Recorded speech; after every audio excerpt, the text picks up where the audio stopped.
Alors bonjour, je m'appelle Morwan Benmalek, je suis directeur d'une maison d'enfants à caractère social qui est située à Moimé en Haute-Saône.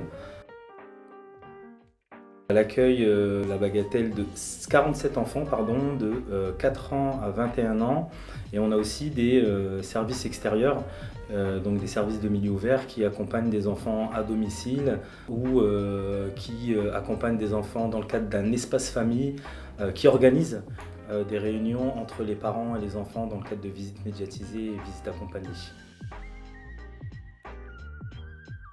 Actuellement, on a un surveillant de nuit qui est en formation et par le passé, c'est un organisme avec lequel on a travaillé et on a continué à travailler avec l'INFA dans le sens où les collègues qui ont été formés dans le passé ont un contenu pédagogique qui est plutôt intéressant et qui est plutôt en phase avec ce qu'on veut laisser paraître comme image du poste de surveillant de nuit.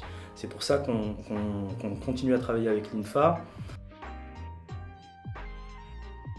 Ces postes font partie à part entière d'une organisation, d'une équipe éducative qui a vocation à accueillir et accompagner les enfants. Par exemple, les surveillants de nuit, eux, sont tout simplement la continuité de ce qui se passe dans la journée.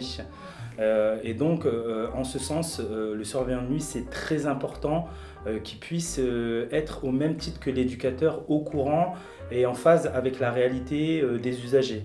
C'est aussi quelqu'un qui peut participer au projet éducatif de l'enfant, c'est quelqu'un qui peut proposer, c'est quelqu'un qui peut faire un relais de nuit à la journée et c'est quelqu'un aussi qui peut être force de proposition. Concernant les maîtresses de maison, c'est tout à fait la même chose. Une maîtresse de maison fait partie à part entière de l'équipe éducative, au même titre que le surveillant de nuit.